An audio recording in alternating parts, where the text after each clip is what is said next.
বন্ধুরা, প্রথমে তোমরা এই ভিডিওটা দেখো, তারপরে এই ভিডিওর কিছু ফানি কমেন্ট পড়বো। সবাইকে একসাথে খেতে দেখে তোমাদের নিশ্চয়ই মনে হচ্ছে যে সুমিদের বাড়িতে আবার কি অনুষ্ঠান হতে চলেছে। আবার হৃদয়কে রান্না করতে দেখে তোমরা নিশ্চয়ই ভাবছো যে এদের বাড়িতে মনে হয় রান্নার লোক ওই একটাই। আসলে তা না, রান্নার লোক ঠিক হয়েছিল, কিন্তু রান্নার লোকের অসুবিধা থাকায় হঠাৎ করে ক্যান্সেল করে দিয়েছে। সেজন্য আজকেও আবার হৃদয়কেই রান্না করতে হয়েছে। আর হৃদয়ের রান্না এত ভালো খেতে যে আমরা কি বলবো, ওর রান্নাকে সবসময় মিস করি। তাই ভাবলাম যে আবার যখন আজকে সুযোগ হয়েই গেল হৃদয়ের হাতে রান্না খাওয়া, তাহলে আর সেই সুযোগটা মিস করি কেন। এবার তোমাদের বলবো যে আজকে কেন আবার রান্না বান্না হচ্ছে বাড়িতে। আসলে কি বলতো, কদিন আগেই পুজো হয়ে গেল।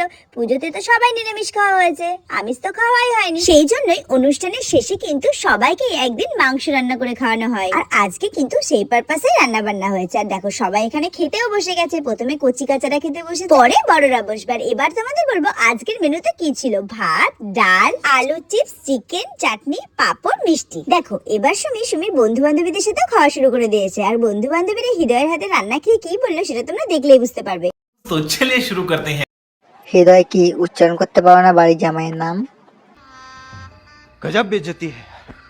রান্না ভালো বলে বলে ওকে দিয়ে কাজ করিয়ে নিয়ে বেশ ভালো ব্যাপারটা।